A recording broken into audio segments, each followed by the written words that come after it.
नमस्ते, नमो नमः। कैसे हैं आप सभी प्यारे साथियों। उत्कर्ष शिक्षण संस्थान के इस शैक्षणिक मंच पर आप सभी का एक बार फिर से हार्दिक स्वागत है, हार्दिक अभिनंदन है। साथियों, सबसे पहले ईश वंदना करेंगे।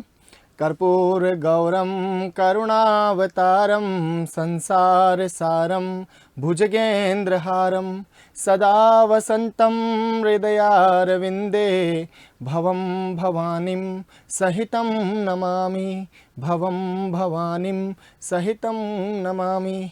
प्यारे साथियों, बिल्कुल आपका सबका हार्दिक स्वागत है। गुड इवनिंग, नमस्ते, नमो नमः। आप सभी का एक बार फिर से हार्दिक स्वागत, हार्दिक अभिनंदन।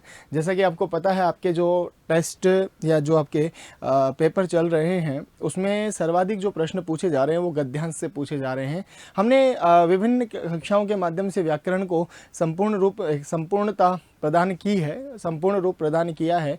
उसी कड़ी में आज हम बात करेंगे आपके गद्यांश के बारे में, है ना। आज मैं आपको 2-3 गद्यांश और आपको हल करवाने वाला हूं, जिससे एक मील का पत्थर क्या हो सके, ये हमारी परीक्षा की दृष्टि से साबित हो सके, है ना साथियों। बिल्कुल बिल्कुल, मैं आपके कमेंट्स पे ज़्यादा ध्यान नहीं दूंगा आज, है ना। हमको क्या करना है, अपने टारगेट को फोकस करना है, अपने लक्ष्य को अचीव करना है कि ज़्यादा से ज़्यादा हम कैसे अभ्यास कर सकें, जिससे संपूर्ण जो ग्रामर है उसका क्या हो सकता है, इसमें सब प्रयास हो सकता है। उसमें हम इसमें ऑल ओवर जो आपका है उसको हम यहाँ पढ़ने का प्रयास करेंगे, तो जुड़ जाइएगा सभी, है ना।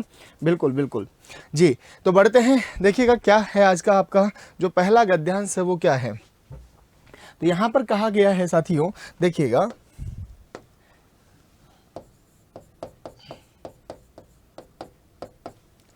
जी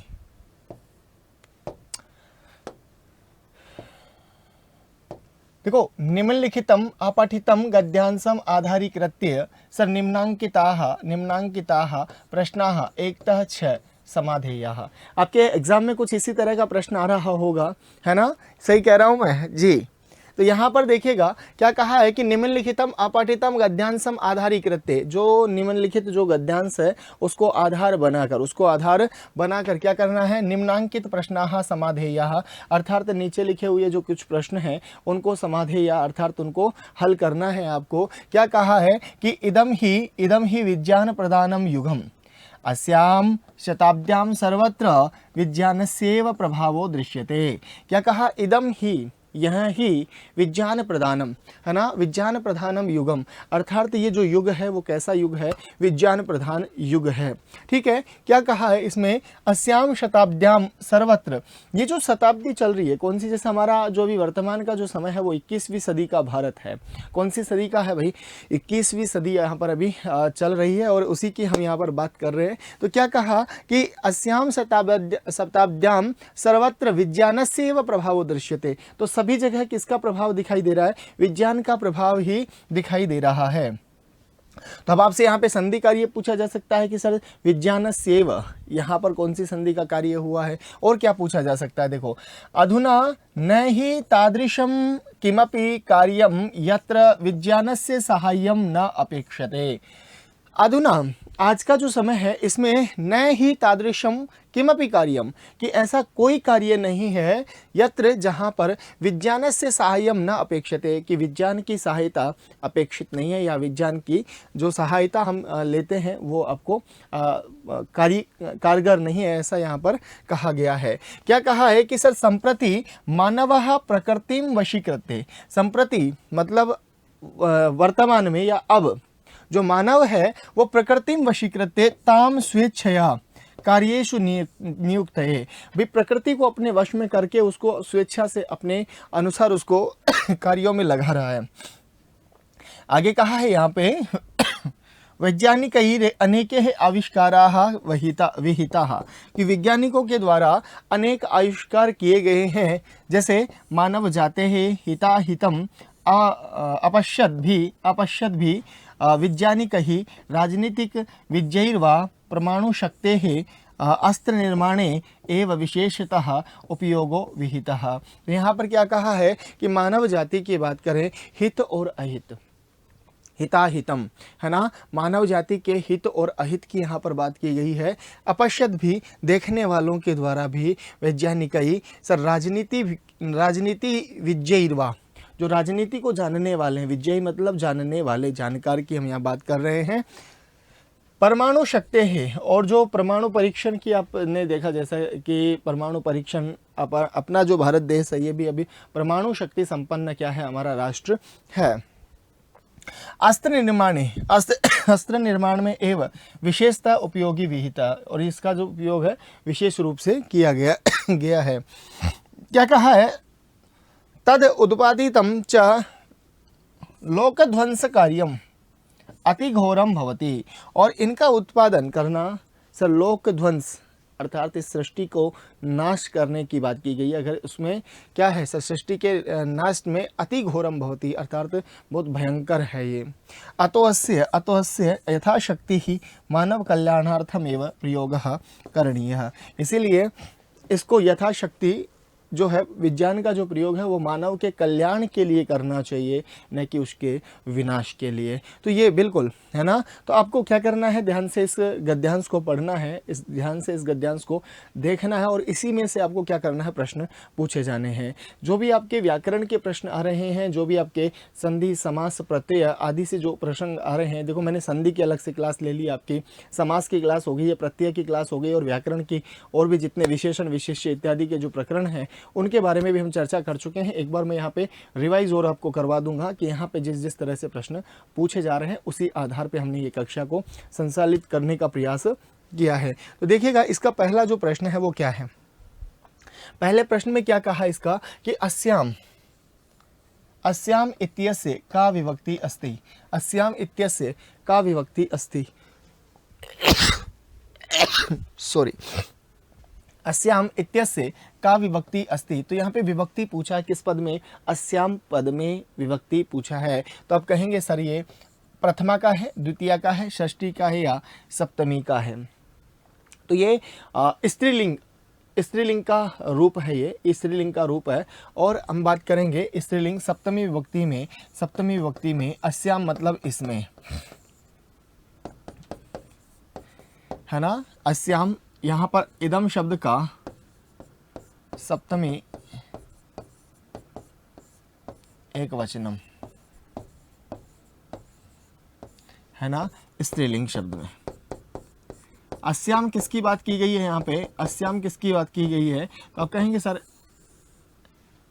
जो आपकी इस समय जो युग चल रहा है ना, विज्ञानक युगम अस्याम शताब्द्याम है ना, जो ये शताब्दी की बात की जा रही है, 21वीं सदी की जो बात की गई है उसके लिए अस्याम शब्द की बात प्रयोग किया गया है। शताब्द्याम जो भी इकारांत स्त्रीलिंग शब्द है, यहाँ पर भी कौन सा विभक्ति का प्रयोग किया है सर, सप्तमी एकवचन का प्रयोग किया है। तो हम ये कह सकते हैं ये विशेषण विशेष्य की तरह भी क्या हुआ, ये प्रयोग किया गया है यहाँ पे, ठीक है ना। बिल्कुल बिल्कुल आप सभी का सही इसका जवाब रहने वाला है, ठीक है। तो यहाँ पर कौन सी विभक्ति हो जाएगी आपकी, सप्तमी विभक्ति का ये प्रयोग किया जाएगा, ठीक है ना, सप्तमी विभक्ति का प्रयोग किया जाएगा। अब देखो यहाँ पे अगले प्रश्न की ओर बढ़ता हूँ मैं। अगला जो प्रश्न है क्या कहा, विज्ञानस्यैव पदे संधि विच्छेदः करणीयः। इस तरह के ही प्रश्न आ रहे हैं ना आपके, भाई व्याकरण का भी प्रश्न कहाँ से पूछा जा रहा है आपसे, इसी से पूछा जा रहा है। और जो प्रश्न है वो भी कहाँ से पूछे जा रहे हैं आपके, यहीं से पूछे जा रहे हैं। तो आपको थोड़ा सा क्या करना है, ध्यान देना है। सर विज्ञानस्यैव पदे संधि विच्छेदः करणीयः, विज्ञानस्यैव पदे संधि विच्छेदः करणीयः। तो क्या करेंगे सर, विज्ञानस्य इव, विज्ञानस्य प्लस एव, विद्या प्लस नस्यैव या विज्ञानस्य प्लस एव, क्या इसका सही जवाब रहने वाला है, जल्दी से मुझे कमेंट्स करके आप बताएंगे, ठीक है ना। तो आप कहेंगे बिल्कुल बिल्कुल। अब देखो यहाँ पर मैंने एक तरीका बताया था आपको कि आप जो पहले मेरे को चर्चा कर रहे थे, जैसे हम संधि में पढ़कर आए हैं कि डबल मात्रा अगर किसी के ऊपर दिखाई दे रही है तो सर वृद्धि संधि होगी।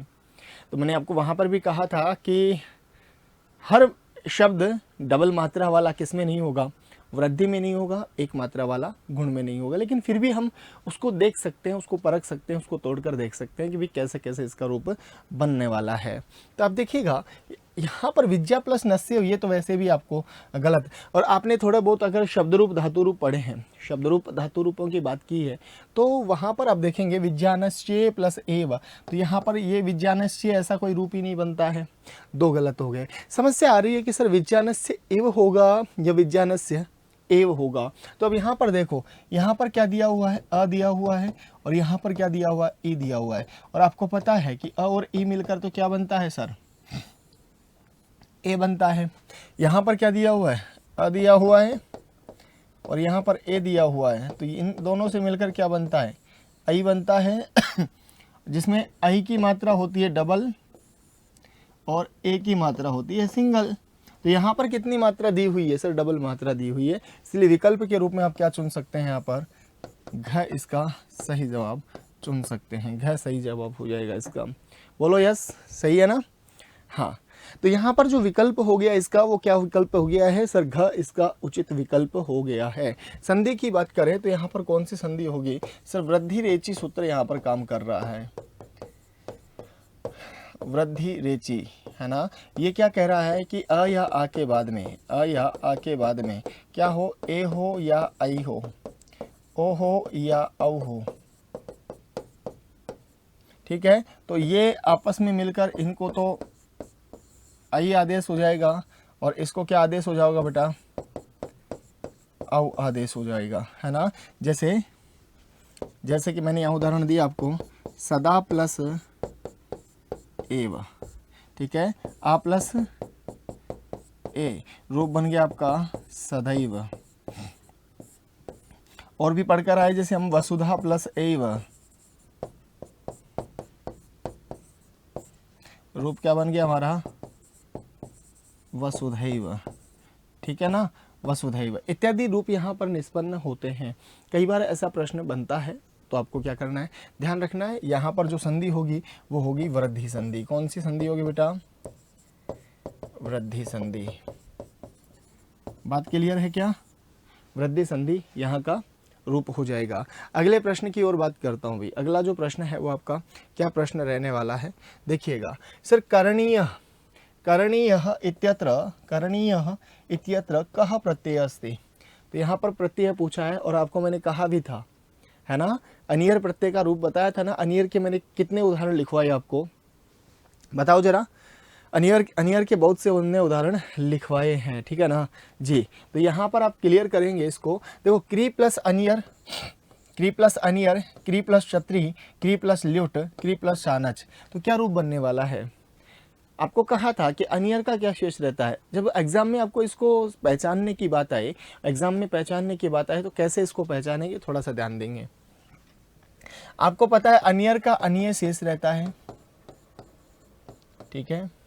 सर क्षत्रिय का अत शेष रहता है, ल्युट का यू और यू को अन आदेश होता है, और शानच का आन शेष रहता है, ठीक है ना, शानच का आन शेष रहता है। तो ये प्रश्न आप देखते ही सही कर दोगे वैसे भी। कैसे, क्योंकि सर आपको सभी प्रत्ययों के बारे में मैंने अच्छे से लिखवाया था कि किसका क्या शेष रहता है और कैसे कैसे इसके रूप बनते हैं। जैसा कि आपने यहाँ पर देखा कि जो प्रत्यय का रूप पूछा है वो कौन सा पूछा है, अनियर का पूछा है।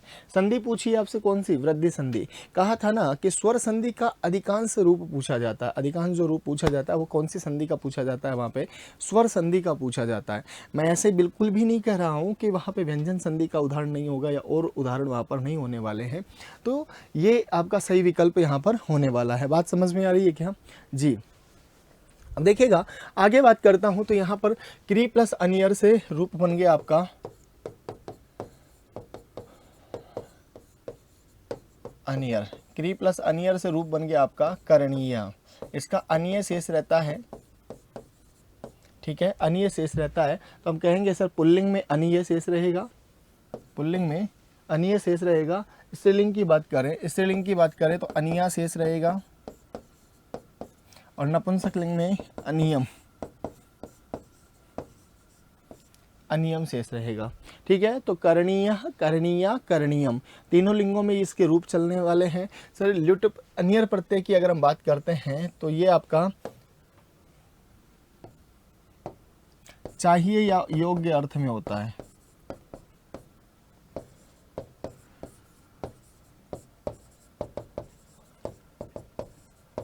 इसका जो प्रयोग होता है वो चाहिए या योग अर्थ में आपसे पूछा जाएगा, ठीक है ना, चाहिए या योग अर्थ में आप इसका प्रयोग करते हैं। क्लियर हो गया क्या। जैसे मैंने अभी यहाँ पर कहा स्मृति धातु से क्या बन जाएगा, स्मरणीयम, पठ धातु से क्या बन जाएगा, पठनीयम, है ना। गम धातु से क्या बन जाएगा, गमनीयम। और इस प्रकार से आप इसके रूप देख सकते हो। कर लेंगे जी, बिल्कुल बिल्कुल सही जवाब सभी का, है ना।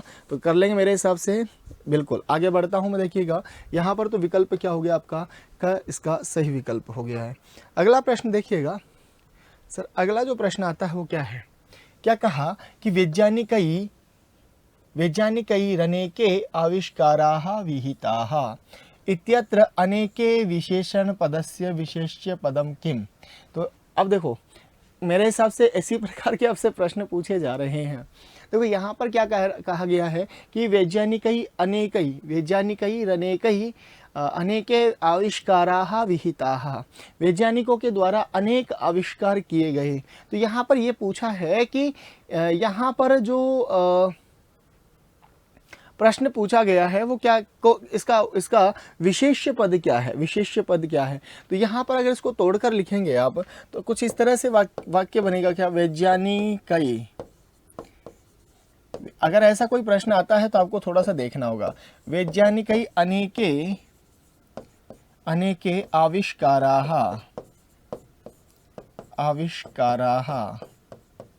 विहिताः, ठीक है, विहिताः।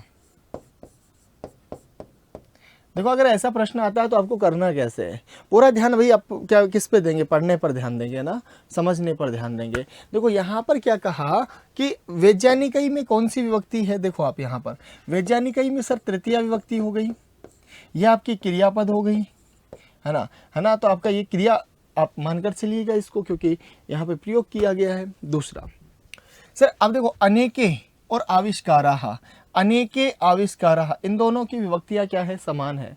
वाक्य में से ही तो पूछ रहा है आपसे, पद्यांश में से नहीं पूछ रहा। ये पंक्ति आपके पद्यांश की है, पंक्ति कहाँ की है, पंक्ति पद्यांश की है। लेकिन ये प्रयोग जो पूछ रहा है आपसे कहाँ का पूछ रहा है, वाक्य का प्रयोग पूछ रहा है। कहाँ का प्रयोग पूछ रहा है बेटा, वाक्य का प्रयोग ही आपसे पूछ रहा है। तो बात समझ में आ गई होगी। चलो, तो इसीलिए विकल्प के रूप में अगर हम यहाँ पर कोई हमको विकल्प, एक उचित विकल्प चुनना पड़ेगा, तो ये तो हो गया क्या, विशेष्य। ये तो क्या हो गया, विशेष्य। और ये क्या हो गया आपका, विशेषण। ये क्या हो गया, विशेषण। और ये क्या हो गया, विशेष्य। तो यहाँ आप देखो कई बार आपको खुद का भी दिमाग प्रयोग करना है कि पूछना क्या चाह रहा है, किस तरह का प्रश्न आपसे दिया हुआ है एग्जाम में, उसको आपको देखना है। तो यहाँ पर देखो अनेके विशेषण पदस्य विशेष्य पदम अस्ति किम अस्ति। तो यहाँ पर विशेषण पद पहले से दे रखा है, पूछा क्या है आपसे, विशेष्य पद पूछा है। और इसीलिए विशेष्य पद की अगर हम बात करेंगे तो आविष्काराः क्या हो जाएगा, इसका उचित विकल्प होने वाला है। आविष्काराः क्या हो जाएगा, इसका उचित विकल्प होने वाला है। बात समझ में आ गई होगी, बोलिए यस। ठीक है, आगे बढ़ते हैं अगले प्रश्न की ओर। अगला जो प्रश्न आता है आपका, क्या प्रश्न है साहब, देखते हैं। तो यथाशक्ति, देखो समास भी हो ही आ गया, मतलब प्रारंभिक जो समास वगैरह है, तो मैं कोशिश यही रहती है, एग्जामिनर की भी यही रहती है कि ज़्यादा से ज़्यादा वो आपको, क्योंकि आपका लेवल देखिएगा आप, है ना, आपका वर्ग 3 का एग्ज़ाम है, तो उसी स्तर के प्रश्न पूछेगा। ज़्यादा आपसे विद्वत्ता झाड़ने का प्रश्न नहीं पूछेगा एग्जामिनर भी, उसको भी पता है कि बालक का लेवल क्या है। तो यहाँ पर क्या कहा, यथाशक्ति इत्यत्र समास विग्रह भवति। तो यथाशक्ति में आपको क्या करना है, समास विग्रह बताना है कि यहाँ पर कौन सा समास विग्रह है। ठीक है, तो देखिएगा क्या कहा यहाँ पर, शक्तिम अनतिक्रम्य, है ना, शक्ति का अनतिक्रमण करके। दूसरा सर शक्तेः अभावः, शक्तेः समीपम, शक्तेः योग्यम। तो क्या होगा, यथाशक्ति, अर्थात इसका अर्थ ये होता है शक्ति के अनुसार, आपका जितना सामर्थ्य है उस सामर्थ्य के अनुसार ही आपको क्या करना है, कार्य करना है। सामर्थ्य के अनुसार ही क्या करना है बेटा, कार्य करना है। तो यथाशक्ति की बात करेंगे,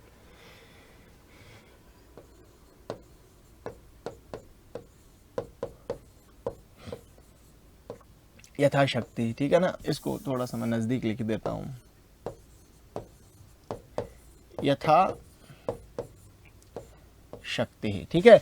अब यहाँ पर देखो, यहाँ पर क्या कहा है, मैंने आपको अव्ययी भाव मतलब समास पढ़ाया था, अव्ययी भाव समास पढ़ाया था, तो उसमें थोड़ा सा बताया था कि जो बाद वाला पद है, उत्तर पद जो पहले आ जाएगा, और ये जो आपने अव्यय जो लिखा है यहाँ पे, अव्यय का जितने भी पद लिखे हैं ये पद कहाँ चले जाएंगे, बाद में चले जाएंगे। तो कैसे होगा, इसका विकल्प कैसे होगा, तो यहाँ पर क्या होगा सर, यथा अव्यय का जो प्रयोग किया गया है वो अंतिक्रम में प्रयोग में अर्थ में किया गया है। किस में किया गया है, अनतिक्रम में, है ना, मतलब आपके सामर्थ्य के अनुसार की यहाँ पर बात की गई। यथाशक्ति का तात्पर्य हो गया, और यथा अव्यय के योग में सर द्वितीय विभक्ति का प्रयोग होता है, शक्तिम, है ना, और यथा का क्या हो गया, अंतिक्रम में,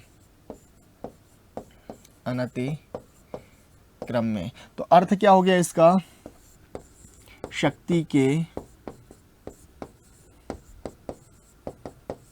अनुसार, शक्ति के अनुसार। बात समझ में आई क्या, क्या अर्थ हो गया बेटा इसका, शक्ति के अनुसार। समास की बात करूंगा तो कौन सा समास होगा, अव्ययी भाव समास होगा। कौन सा समास होगा, अव्ययी भाव समास, है ना, अव्ययी भाव समास होने वाला है। ठीक है, बिल्कुल जी। हाँ, तो आपको क्या करना है, यहाँ पर समास की बात करेंगे तो अव्ययी भाव समास करेंगे। अव्ययी भाव समास जो होता है वो क्या होता है, प्राय पूर्व पदार्थ प्रधान।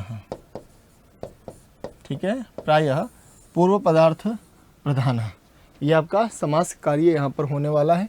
विकल्प चुनेंगे तो आप इसका क्या विकल्प होगा, का इसका सही जवाब हो जाएगा।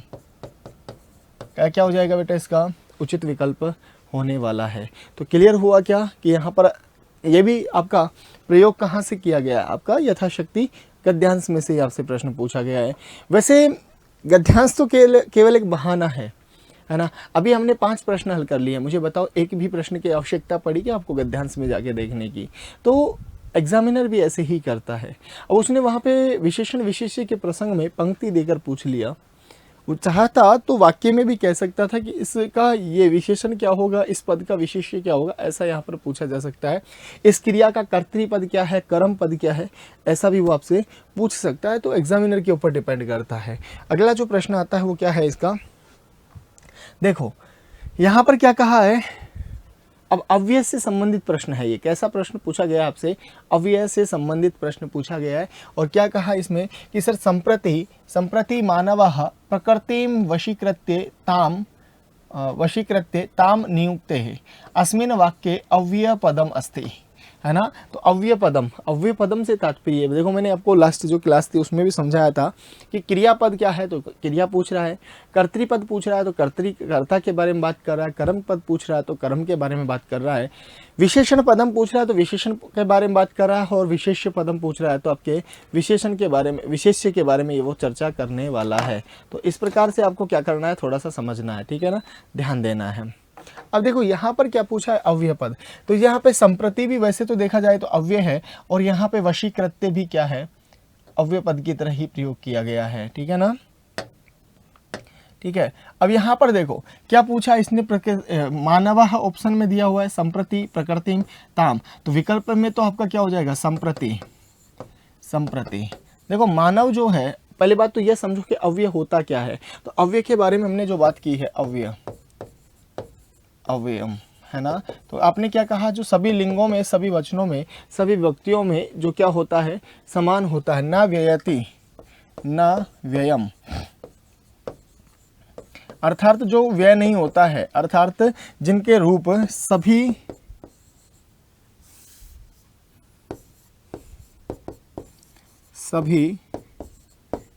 विभक्तियों, सभी वचनों व सभी लिंगों में रूप क्या होते हों, समान होते हों। रूप क्या होते हो बेटा, समान होते हों, वो क्या कहलाएगा आपका, अव्यय। तो यहाँ पे मानव है, मानवः इसके रूप चल रहे हैं। प्रकृतिम, ये भी आपका द्वितीय का है। ताम, जो तत्शब्द है उसका स्त्रीलिंग का रूप है, सा ते ताहा, ताम ते ताहा, ऐसा रूप यहाँ पे बनने वाला है। जबकि संप्रति का मतलब होता है अब, है ना। संप्रति का मतलब क्या होता है अब, और ये क्या है, एक अव्यय पद है, ठीक है ना।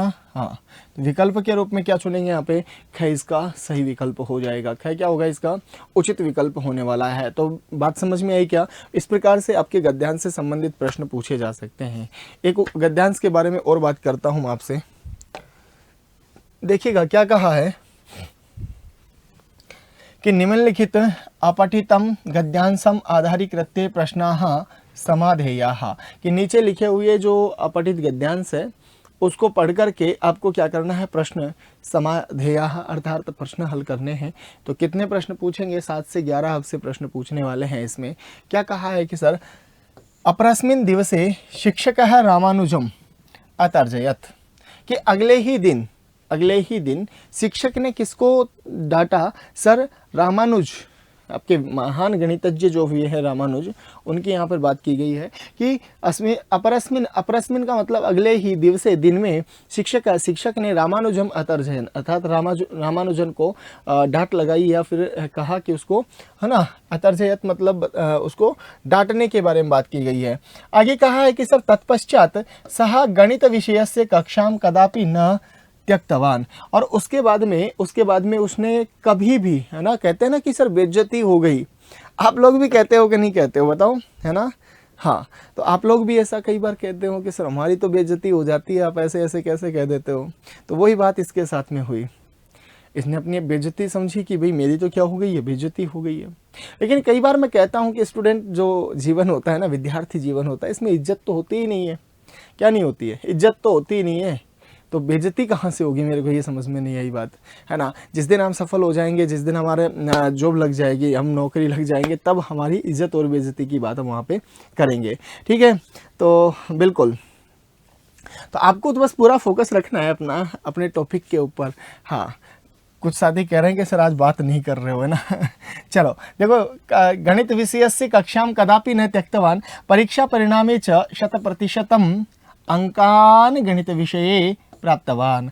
और जैसे ही इसका परिणाम आया, इसका जो परीक्षा परिणाम रहा, अगर एक भी क्लास इन्होंने नहीं छोड़ी। अब आप भी देखो, यहाँ पर एक चीज़ मैं आपको बताना चाह रहा हूँ, क्या करना चाह रहा हूँ, एक चीज़ मैं आपको बताना चाह रहा हूँ, क्या कि जिसने भी एक भी कक्षा नहीं छोड़ी, लगभग आज हमारी 40 या 41वीं क्लास है ना, तो उस विद्यार्थी के बारे में मैं आपको कहूँगा कि 100% उसका परिणाम आने ही वाला है। संस्कृत में उसका प्रश्न गलत नहीं होने वाला है, आप ये निश्चिंत करके चलिएगा। तो क्या कहा, परीक्षा परिणामे च 100% अंकान गणित विषये प्राप्तवान, और उसने कितने अंक प्राप्त किए, सर 100% आपके अंक उन्होंने प्राप्त किए।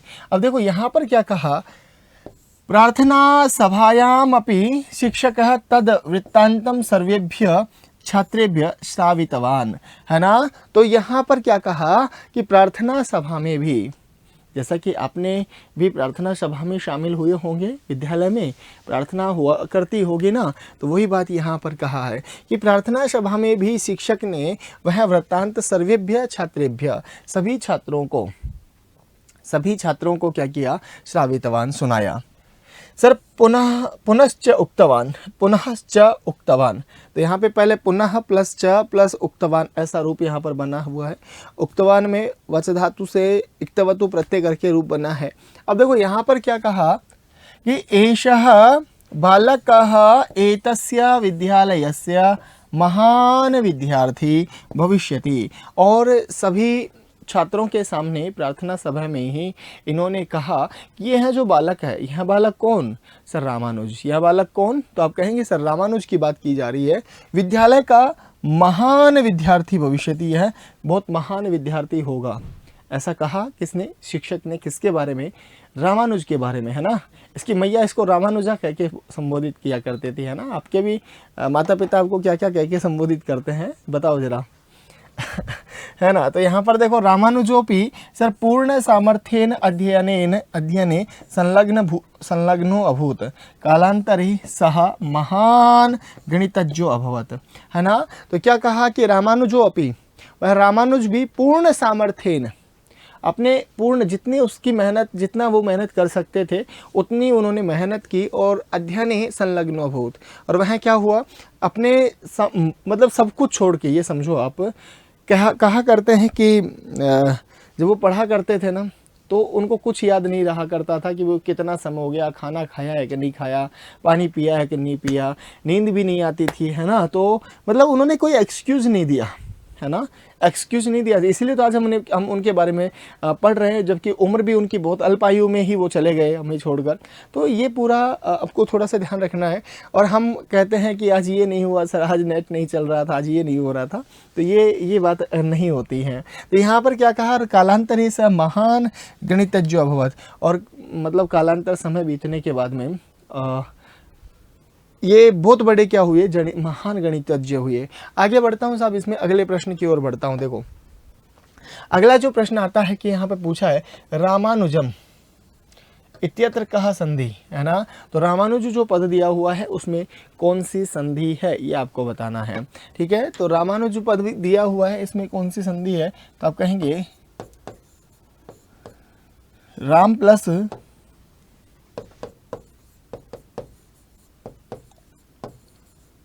अनुजम। तो यहाँ पर भी अ दिया हुआ है, यहाँ पर भी अ दिया हुआ है, दोनों मिलाकर आ बन गया।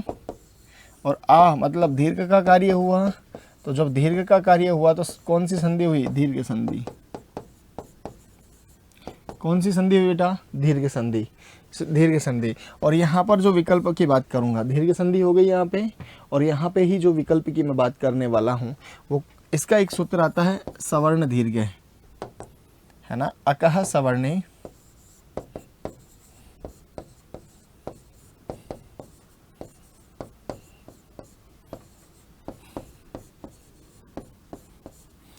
अकह सवर्णे दीर्घ, ये क्या आता है, सूत्र आता है। तो यहाँ पर विकल्प के रूप में चुनेंगे तो कौन सी संधि होगी, बिल्कुल सभी का सही जवाब आपका बी, है ना। हाँ, तो यहाँ पर अकह सवर्णे दीर्घ है होने वाली है।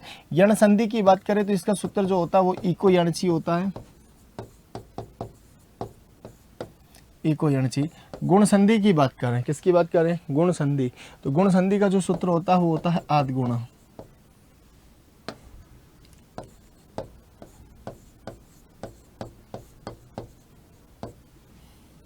और अयादि संधि की बात करें तो इसका जो सूत्र होता है वो होता है एचो अवयव, ठीक है ना। कौन सा सूत्र होता है इसका,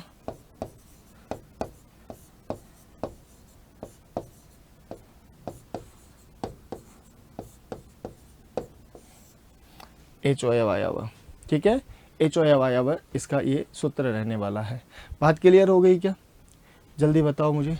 तो यहाँ पर विकल्प के रूप में आपने बी यहाँ पे सही जवाब चुनना है। अगला प्रश्न देखते हैं सर, त्यक्तवान, है ना, त्यक्तवान इत्यत्र प्रत्यय अस्ति। तो त्यक्तवान में कौन सा प्रत्यय है आपका, त्यज धातु से, कौन सी धातु से, त्यज धातु से इक्तवतु, इक्तवतु प्रत्यय का प्रयोग किया गया।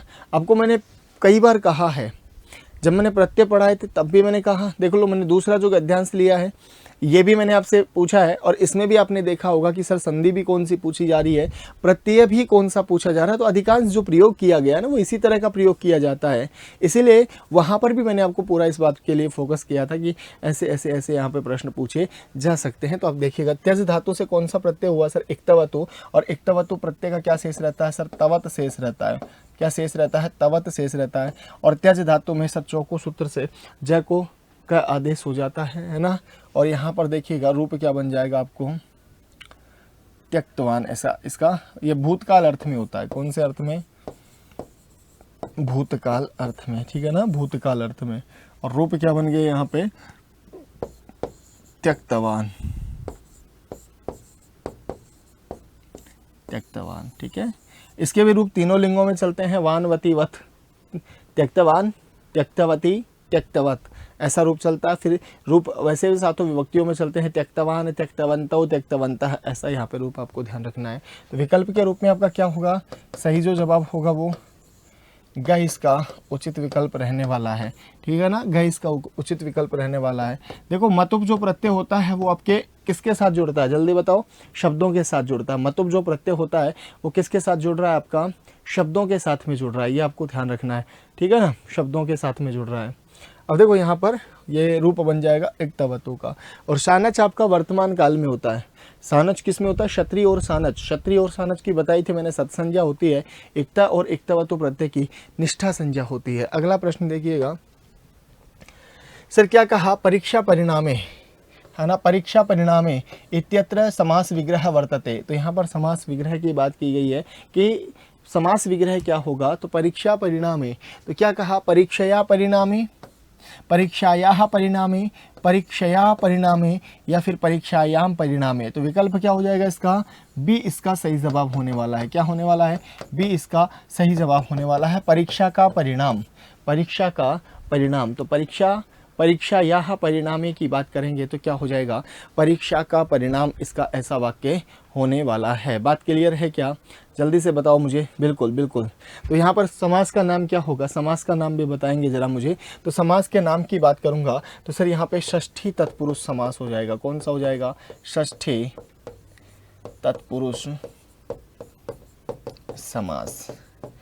ठीक है ना। तो ये आपका मैं केवल अभ्यास करवा रहा हूँ भाई इस वजह से कि अभी तक जितने भी हमने ग्रामर पढ़ी है ना, उसका क्या रूप रहने वाला है और किस तरह का प्रसंग आपसे पूछे जाने वाला है, तो ये अपने विशेष रूप से हमने यहाँ पर देखा है। तो क्या हो गया इसका? षष्ठी तत्पुरुष समास का ये क्या हो गया है? उदाहरण हो गया है परीक्षायाः परिणाम।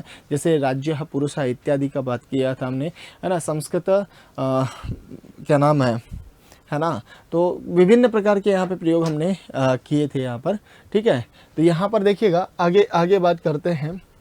तो अगला जो प्रश्न आता है वो क्या है? देखो इसमें लिखा हुआ है कि 100% अंकान गणित विषये प्राप्तवान अस्मिन् वाक्ये बहुवचनान्तं पदम किम अस्ति। भाई यहाँ पे बहुवचन पद पूछा गया आपसे। देखो ये नया प्रश्न आया है आपसे पूछा जाने का। अभी इन्होंने अलग से शब्द रूप धातु रूप आपसे नहीं पूछे हैं। अब कुछ मेरे साथी कह देते हैं कि सर प्रश्न तो आया ही नहीं, शब्द रूप से संबंधित प्रश्न आया ही नहीं, सर धातु रूप से संबंधित प्रश्न नहीं आया। तो वो हमारी अज्ञानता है ना। ऐसा नहीं है कि भाई शब्द रूप से प्रश्न नहीं आया, धातु रूप से प्रश्न नहीं आया। वो क्या है? हमारी अज्ञानता है कि हमें पता नहीं है कि सर इस तरह से भी यहाँ पे प्रश्न पूछे जा रहे हैं, है ना। अब देखो यहाँ पर क्या कहा कि 100%। तो ये आपका बहुवचन का रूप नहीं है। आपको बता दिया था मैंने, संख्या ज्ञान में एक बार चर्चा की थी मैंने कि 1 से लेके 9-10 तक, 1 से लेके और 9, 1 से नहीं, आप 3 से मान लीजिएगा, है ना। 3 से लेके 9-10 तक। तो जैसे 3 के जो रूप होते हैं वो नित्य बहुवचन में होते हैं, और उसी प्रकार 5 के, 10 के, 18 के और 19 के लिए जब हम नवदश शब्द का प्रयोग करते हैं, तो अगर एकोनविंशति का प्रयोग करेंगे तो नहीं। तो 3 से लेकर और 19 तक, 19 बोले तो नवदशन तक जो रूप बनते हैं वो कैसे रूप बनते हैं? आपके बहुवचनांत रूप होते हैं। वो कैसे रूप होते हैं? बहुवचन के होते हैं। लेकिन एकोनविंशति से लेके 99 तक ये सभी के सभी स्त्रीलिंग में रूप चलेंगे और आपके एक वचन में रूप चलेंगे, जबकि होते बहुवचन है। 20 संख्या की बात करूं, 30 की बात करूं, 50 की बात करूं, ये सभी की सभी जो संख्याएं हैं वो होती बहुवचन में, लेकिन रूप इनके जो चलने वाले हैं वो किस में चलेंगे? आपके एक वचन में इसके रूप चलने वाले हैं। बात क्लियर हुई क्या? ठीक है साहब। अब जैसे मुझे कहना होगा ना, तो मुझे कहना होगा विंशतिम बालकान, विंशतिम बालकान। तो विंशतिम बालकान अर्थात वहाँ पे विंशति जो रूप है वो तो हमने द्वितीय विभक्ति एक वचन का प्रयोग किया है और बालकान द्वितीय बहुवचन का रूप प्रयोग किया है। तो प्रयोग वैसे ही होने वाला है। और मैंने क्या कहा था? शतम हो गया, सहस्त्रम हो गया, ये भी आपके नपुंसकलिंग में होंगे रूप, और आपका एक वचन में रूप चलेगा। किस में चलेगा? एक वचन में रूप चलेगा। इसीलिए 100% जो रूप बन रहा है आपका वो एक वचन में। अंकान की बात करें तो ये आपके द्वितीय बहुवचन का रूप हो गया। अंकः अंकौ अंकाः, अंकम अंकौ अंकान। तो यहाँ पर विकल्प के रूप की बात करेंगे तो विकल्प तो आपका कौन सा सही हो गया सर? ख इसका उचित विकल्प हो गया। आगे देखिएगा, ये गणित विषय की बात करेंगे। इसकी बात करेंगे गणित विषय। तो गणित विषय जो रूप दिया हुआ है वो आपके सप्तमी विभक्ति एक वचन का रूप है। कौन सी विभक्ति का रूप है सर? सप्तमी विभक्ति एक वचन का रूप है। तो ये आपके सप्तमी एक वचन का हो गया। और प्राप्तवान, है ना, प्राप्तवान की अगर बात करते हैं तो ये भी आपके प्रथम पुरुष, या हम ये कहें कि प्रथमा विभक्ति एक वचन का रूप है। ठीक है, इक्तवतु प्रत्यय से प्र प्लस आप प्लस इक्तवतु, है ना, आप्तवान रूप बना और उसके साथ में प्र उपसर्ग लगा, रूप आपका क्या बना, प्राप्तवान। तो ये भी एक वचन का ही रूप है। यहाँ पर आपसे जो प्रश्न पूछा था कि इनमें से बहुवचन वाला रूप कौन सा है, बहुवचनांतम पदम किम, है ना, तो आपको क्या चुनना है, इसका विकल्प जो हो जाएगा वो अंकान ऐसा रूप हो जाएगा। बिल्कुल आप सभी का क्या है यहाँ पर सही जवाब है, उचित विकल्प क्या हो गया इसका, 20 का सही जवाब हो गया है। अगले प्रश्न की ओर बात करता हूँ। तो अगले प्रश्न की बात करें तो सर सभायाम, है ना, सभायाम इत्यत्र का विभक्ति अस्ति। दूसरी बात एक और हमने यहाँ पे की है, दूसरी बात और क्या कि सर जो भी यहाँ पर गद्यांश लिया है हमने, उसमें कोशिश ये की गई है कि अधिकांश प्रश्न जो हैं वो क्या हो, नए प्रश्न हो, है ना, उन प्रश्नों का जो प्रयोग प्रश्न जो पूछे गए हैं वो थोड़ा सा अलग प्रकृति के पूछे जाए। ऐसा नहीं कि वही जितने भी हमने गद्यांश लिए उनमें सब में बस वही संधि समास के प्रश्न पूछ लिए। तो यहाँ पर देखो, यहाँ पर अब आपसे पूछा गया है कि सभायाम जो पद दिया हुआ है इसमें कौन सी विभक्ति है। क्या सर द्वितीय का पद है, चतुर्थी का है, षष्ठी का है या सप्तमी का। तो आप कहेंगे सर लता की तरह रूप चलते हैं इसके। तो यहाँ पर जो शब्द दिया हुआ है वो दिया हुआ है सभा।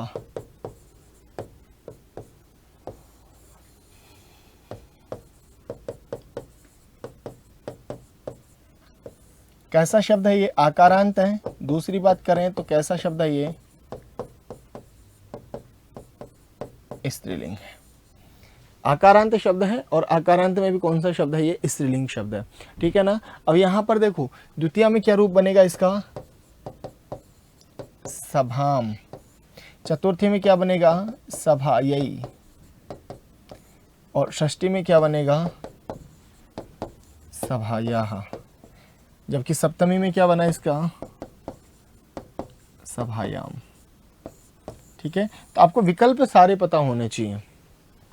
जब प्रश्न पत्र आप हल कर रहे होते हैं ना, प्रश्न पत्र जब हल कर रहे होते हैं तो आपको क्या होना चाहिए, विकल्प सभी पता होने चाहिए। तो जिससे क्या होगा, इससे एक फायदा ये होता है कि अभी इस प्रश्न में आपसे सप्तमी विभक्ति पूछी है। कौन सी विभक्ति पूछी है बेटा, सप्तमी विभक्ति पूछी है। तो यहाँ पर आप क्या कह सकते हैं कि सर अब मान लो सप्तमी ना पूछ कर क्या पूछ ले, द्वितीय पूछ ले, तृतीय पूछ ले, पंचमी पूछ ले, कोई भी रूप पूछ सकता है। और ये इसके सभी रूप जो रूप चलने वाले हैं वो लता की तरह चलेंगे। किसकी तरह चलेंगे, लता लते लताहा, लताम लते लताहा। तो इस प्रकार हमने कितने गद्यांश पढ़े हैं, 2 गद्यांश पढ़ लिए, एक गद्यांश और पढ़ते हैं। ठीक है ना। हाँ, एक गद्यांश के बारे में और चर्चा करेंगे। क्या लिखा है यहाँ पे कि अधोलिखितम गद्यांशम आधारीकृत्य निम्नलिखिताः 12 से 17 प्रश्नाः समाधेयाः। के नीचे लिखे हुए जो प्रश्न हैं उनको आपको क्या करना है, बताना है। तो अधोलिखितम गद्यांशम आधारीकृत्य निम्नलिखिताः 12 से 17 जो भी हैं, द्वादशतः सप्तदश पर्यंतम ये प्रश्नाः सन्ति ते समाधेयाः। लिखा है यहाँ पे कि मानव जीवने, कौन से जीवने में सर, मानव के जीवन में।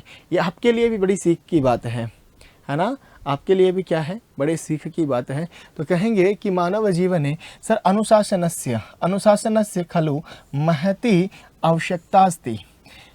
मानव के जीवन में अनुशासन की बहुत बड़ी आवश्यकता है। महती, महत जो शब्द है बड़े अर्थ में है, महान, है ना, महान पुल्लिंग शब्द हो गया, महती स्त्रीलिंग शब्द हो गया और महत नपुंसकलिंग शब्द हो गया। तो ये रूप हो गया।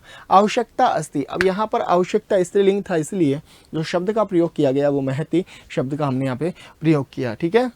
एक मिनट।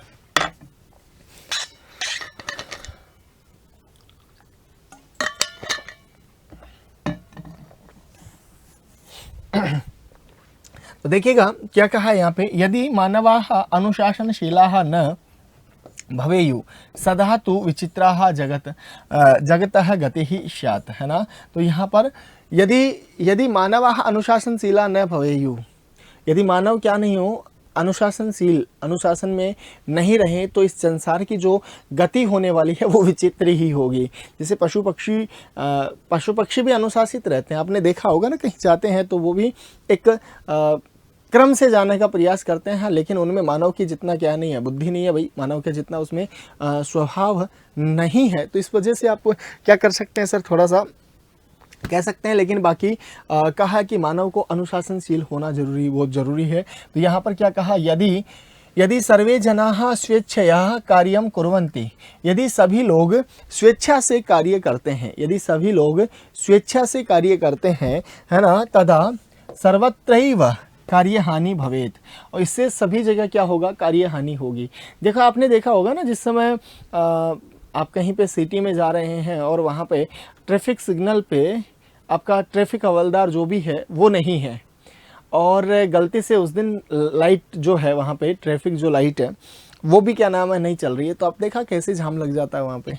वो कहेगा कि पहले मैं निकल के जाऊँगा, दूसरा कहेगा नहीं नहीं पहले मैं निकल के जाऊँगा। तो अगर वहाँ पे सभी क्या हो गए, अनुशासनहीन हो गए हैं, अर्थात सबको जल्दी है निकलने की। बाकी जैसे आपका ट्रैफिक ये मतलब यातायात के जो नियम है अगर उनका पालन करें तो एक को भी क्या नाम है दिक्कत नहीं होगी। अब इसी से आपको मैंने इस उदाहरण से जो समझाया है वो क्या है कि अनुशासन की जो हमने बात की है, हमें जो नियम है जो कानून है हमारा वो अनुशासित रहना सिखाता है, प्यार से नहीं तो आप समझ रहे हो ना, आपने जैसे ही जंप की रेड लाइट, चालान भरा गया आपका, अगली बार 3 बार सोचेंगे आप क्या करते हुए, रेड लाइट क्रॉस करते हुए या फिर इस प्रकार की अनुशासनहीनता। तो मानव तो क्या कहता है, अंकुश से ही क्या रहता है सर, है ना, केंद्रित रहता है। तो क्या कहा यहाँ पे, कार्यहानि अनुशासनेन एव अस्माकं सर्वाणि कार्याणि भवन्ति, अनुशासन से ही हमारे सभी कार्य होते हैं। तो अस्माकं शब्द पूछा गया है यहाँ पे, सर्वाणि कार्याणि भवन्ति, है ना, हाँ सभी कार्य होते हैं। आगे कहा यस्मिन देशे अनुशासन व्यवस्था उत्तमा वर्तते, जिस देश में अनुशासन व्यवस्था उत्तम होती है, तस्मिन देशे एव सुख प्राप्ति ही भवति, उस देश में ही सुख की प्राप्ति होती है, उसी देश में क्या होता है, सब सुख की प्राप्ति होती है, ऐसा कहा गया है। दूसरा, अनुशासनेन एव सर्वेषां कल्याणम भवति, और अनुशासन से ही सभी का क्या होता है, कल्याण होता है। अनुशासनेन एव सर्वेषां कल्याणः भवति, ऐसा यहाँ पर कहा गया है ना, ऐसा यहाँ पर कहा गया कि अनुशासन से ही सभी का क्या होता है, कल्याण होता है। क्लियर है क्या, बताओ जरा, बहुत अच्छी बात है। तो आप भी अपने जीवन में क्या रहेंगे, अनुशासित रहेंगे, ऐसे मैं उम्मीद कर सकता हूँ आप सभी से, बताओ जरा, हाँ कर सकते हैं, चलो बढ़िया है ना। चलो आगे बढ़ते हैं सब, अगला प्रश्न की, अगला जो प्रश्न है वो देखते हैं। अगला प्रश्न क्या रहने वाला है, यहाँ पर क्या कहा कि जगतः इत्यत्र का विभक्ति, जगत शब्द के बारे में कई बार कहा था मैंने आपको कि जगत रूप आपको याद रखना है, और ऐसे ही प्रश्न पूछे जाएंगे अलग से, तो कितने रूप याद करोगे, ऐसा नहीं होता है, ठीक है ना। तो यहाँ पर देखिएगा क्या कहा, सप्तमी विभक्ति की बात करेंगे, चतुर्थी की बात करेंगे, षष्ठी की बात करेंगे या तृतीया की बात करेंगे। बताओ जगत शब्द की बात करें तो कौन सा रूप यहाँ पर होने वाला है। तो आप कहेंगे सर जगतः इत्यत्र का विभक्ति, तो जगतः की देखते हैं सर, पंचमी षष्ठी में रूप बनता है ये, है ना। तो यहाँ पर रूप क्या हो गया, सप्तम्याम जगताम रूप बनता है, चतुर्थी में जगते रूप बनता है, तृतीया में जगता रूप बनता है, जगत जगती जगंती। वैसे मूलतः जो जगत शब्द है वो तकारांत शब्द, कैसा शब्द है बेटा, तकारांत शब्द है, और इसके रूप कुछ ऐसे चलते हैं, जगत जगती जगंती, है ना, इसके रूप ये प्रथमा में चलते हैं, और ये नपुंसक लिंग शब्द है।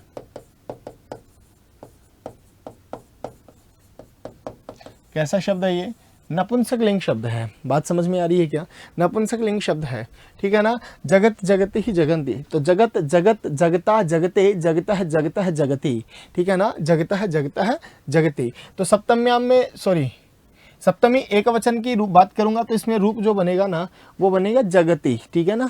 क्या रूप बनेगा, सप्तमी एक वचन में जगती रूप बनेगा, चतुर्थी में जगते रूप बनेगा, सर तृतीया में जगता रूप बनेगा। तो हाँ, तो जगत जगत जगता जगते जगतः जगतः जगती, तो ये क्या रूप बनता है, पंचमी और षष्ठी में जगतः रूप बनता है, लेकिन यहाँ पर जो ऑप्शन आपको दिया गया है वो षष्ठी रूप का, षष्ठी विभक्ति का ही दिया हुआ है। और वैसे भी अगर आपको समझ में नहीं आता है ना तो आप क्या कर सकते हैं, गद्यांश को जाके देख सकते हैं, क्योंकि ये जो प्रश्न जो पूछा गया है आपसे वो किस में से पूछा गया है, सर ये गद्यांश में से ही पूछा जाने वाला है, ठीक है। देखो यहाँ पे जगतः गति ही, तो संसार की गति ही, जगतः गति, जगत का मतलब हो गया संसार, तो संसार की गति, तो इससे भी आप षष्ठी विभक्ति का अर्थ लगा सकते थे कि सर यहाँ पर जो विभक्ति पूछी गई है वो कौन सी विभक्ति है, षष्ठी विभक्ति का प्रयोग किया गया है। ठीक है, आगे बढ़ता हूँ, अगला देखिएगा। तो यहाँ पर विकल्प लगा लिया ना हमने, हाँ षष्ठी विभक्ति हो गई है।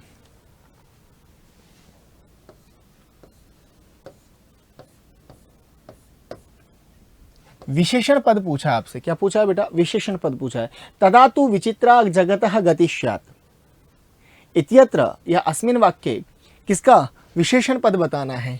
तो विशेषण और विशेष्य ये तो आपसे पूछा ही जाने वाला है, विशेषण और विशेष्य क्या किया जाने वाला है, आपसे पूछा ही जाने वाला है। इसका थोड़ा सा क्या करेंगे आप ध्यान रखेंगे। देखो यहाँ पर क्या कहा है, तदा तु विचित्रा जगतः गति ही, है ना, स्यात्। तो क्या कहा यहाँ पे, विचित्राः जगतः गति ही तदा। तो यहाँ पर क्या क्या रूप बनेगा,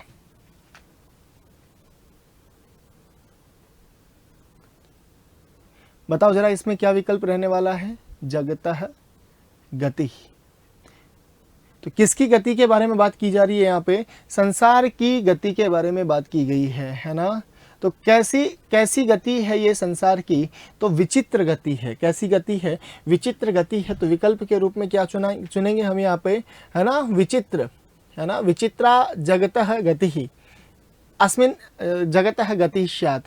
तो यहाँ पर जो संसार की जो गति है उसके बारे में बात की गई है। संसार की जो गति है वो कैसी गति है ना, तो जगतः गति अर्थात संसार की गति के बारे में बात की गई है। विचित्रः गति की यहाँ पर बात हो जाएगी। अगले प्रश्न की ओर बढ़ते हैं। अगला जो प्रश्न आएगा वो क्या है, सर कार्यहानि इत्यत्र कः समासः।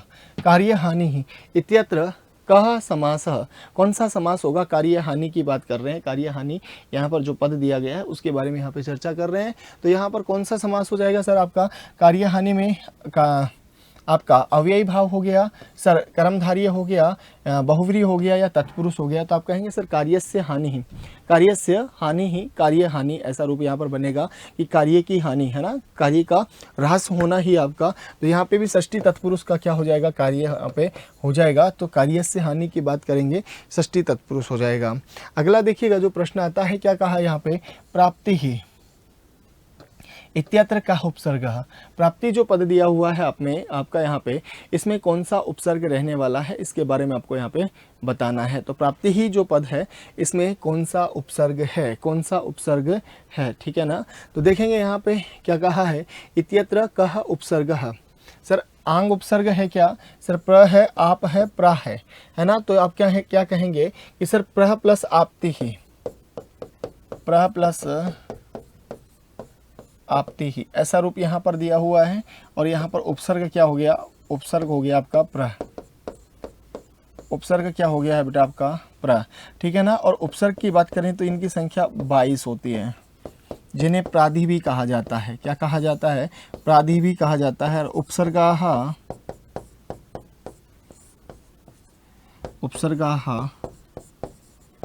क्रिया योगे, अर्थात जब तक क्रिया के साथ में क्या नहीं होगा, योग नहीं होगा, क्रिया के साथ में क्या नहीं होगा, योग नहीं होगा, तब तक इनकी उपसर्ग संज्ञा नहीं होती है।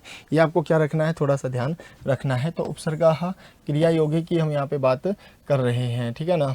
तो यहाँ पर देखिएगा, हाँ, तो यहाँ पर भी देखो, यहाँ पर क्या कहा, सुख प्राप्ति ही, है ना। कहाँ पे आया ये शब्द, सुख प्राप्ति ही, ऐसा यहाँ पर ये आपको शब्द देखने को मिल रहा है। तो यहाँ पर प्राप्ति ही शब्द की हमने यहाँ पे क्या की है, बात की गई है, ठीक है ना। तो आगे देखिएगा, यहाँ पर जो आपका अगला जो प्रश्न यहाँ पर देखिएगा, विकल्प की बात करें तो उपसर्ग कौन सा हो गया आपका, प्र उपसर्ग हो गया है। तो प्रपरा अपसम अनु अव निस निर दुस दूर वि आंगनी अदि अपि, है ना, अति उद अभि प्रति परि, है ना, उप, ये आपके क्या हो गए, 22 क्या हो गए हैं आपके उपसर्ग हो गए हैं। तो जिनको आपको ध्यान रखना है, इसमें आप उपसर्ग नहीं है, प्रा भी उपसर्ग नहीं है, आंग उपसर्ग है, लेकिन इस पद में क्या नहीं है, आंग उपसर्ग नहीं दिया हुआ है, ठीक है। तो यहाँ पर देखेंगे, अगले बात करेंगे। अगला जो प्रसंग आएगा, प्रश्न है वो क्या है सर, गति ही इत्यत्र प्रत्यय अस्ति, गति ही इत्यत्र प्रत्यय अस्ति। देखो मैंने बताया था ना आपको, कल भी हमने मतलब लास्ट जो हमारी क्लास थी 2 दिन पहले, प्रत्यय से संबंधित, उसमें भी हमने चर्चा की थी क्या, इक्तिन प्रत्यय का एक भेद पढ़ाया था मैंने आपको, याद हो तो, है ना। किस प्रत्यय के बारे में पढ़ाया था, इक्तिन प्रत्यय के बारे में पढ़ाया था। वहाँ पे मैंने कहा था कि सर इक्तिन जो प्रत्यय का प्रयोग किया गया है, इक्तिन जो प्रत्यय का प्रयोग किया गया है, ठीक है ना, वो आपका स्त्रीलिंग की विवक्षा में किया जाता है। किस में किया जाता है, स्त्रीलिंग। तो गम धातु से सर इक्तिन प्रत्यय का जब प्रयोग करते हैं आप, तो इसका ती शेष रहता है। क्या शेष रहता है, ती शेष रहता है। यहाँ पर रूप जो बनता है वो क्या बनता है, गति ही, ठीक है। क्री धातु से इक्तिन का प्रयोग किया, क्री धातु से इक्तिन का प्रयोग किया तो रूप बन गया कृति ही, है ना, कृति ही। मैंने कहा था आपको कि भाई सम प्लस कृति ही, संस्कृति ही, ऐसा वहाँ पर रूप बनता है।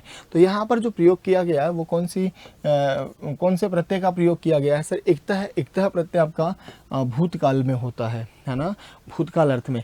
अगर मैं गम धातु के साथ में कौन से प्रत्यय का प्रयोग करूं, इक्तः प्रत्यय का प्रयोग करूं, तो हमारा जो रूप बनता है वो क्या बनेगा, गतः, ऐसा यहाँ पर रूप बन जाएगा, ठीक है ना।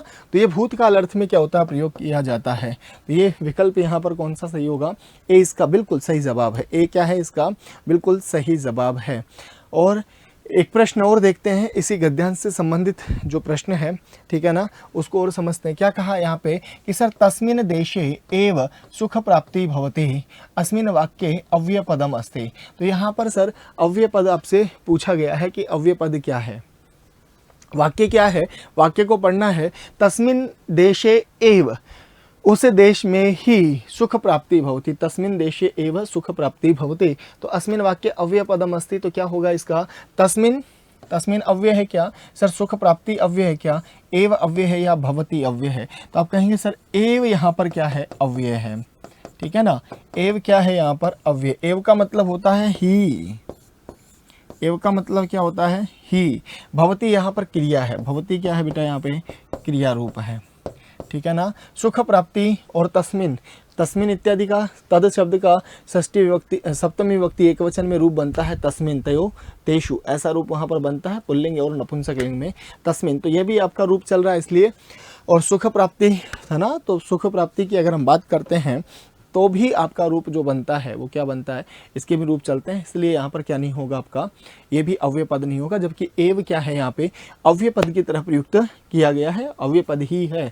और अव्यय पद होते वही हैं कि जिसकी हमने चर्चा की, सदृशम त्रिषु लिंगेषु सर्वासु च विभक्तिषु सर्वेषु च वचनेषु यन्न वेति तदव्ययम, ठीक है ना। तो इस तरह से हमने क्या किया है, गद्यांश और पद्यांश से संबंधित क्या किया, प्रश्नों को हल किया है। आगामी परीक्षाओं को सरधार देने के लिए, आगामी आपकी जो परीक्षा है उसको किस प्रकार से और अच्छे से तैयारी की जाए, उसके लिए उत्कर्ष आपके लिए लेके आया है। क्या लेके आया है साहब, कि होली का एक महान अवसर, महान ऑफर लेकर आया है आपके लिए, एक बहुत बड़ा, कि इस होली की बात करेंगे। इस बार होली धमाके वाली है ना, मध्य प्रदेश के सभी ऑनलाइन कोर्सेज पर भारी छूट, जैसे आपके IAS, MP PCS, कांस्टेबल है ना, पटवारी, टेट, डिफेंस इत्यादि जितने भी आपके एग्ज़ाम्स हैं, है ना, जितने भी एग्ज़ाम्स है, SSC की बात करूं मैं, उस पर जितने भी ऑनलाइन कोर्सेज हैं उनके ऊपर 90% की क्या दी गई है, जा रही है, आपको डिस्काउंट दिया जा रहा है, छूट दी जा रही है। और ये जो ऑफ़र रहेगा ये केवल आपके 5 दिन तक रहने वाला है, ठीक है ना। कितने दिन रहने वाला है आपका, ये 5 दिन रहने वाला है। मतलब आज से 16 तारीख से लेके और 20 मार्च तक ही आपका ऑफ़र रहने वाला है। तो देर ना करें, अगर आप उत्कर्ष से जुड़ना चाहते हैं, उत्कर्ष के साथ में सर आप अपनी तैयारी को सुचारू करना चाहते हैं, तो जल्द ही आप हमारे उत्कर्ष का जो ऐप है उसको डाउनलोड करें और उसमें से सर अपने कोर्स के अनुसार, अपनी सुविधा के अनुसार, अपने अध्ययन के अनुसार आप कोई भी कोर्स यहाँ पर क्या कर सकते हैं, परचेज़ कर सकते हैं, जिस पे 90% तक क्या चल रहा है, सब डिस्काउंट चल रहा है, ठीक है ना। और इसी आशा और उम्मीद के साथ में हम उत्कर्ष परिवार की ओर से आप सभी को हार्दिक शुभकामनाएं। होली की अच्छे से होली मनाइएगा।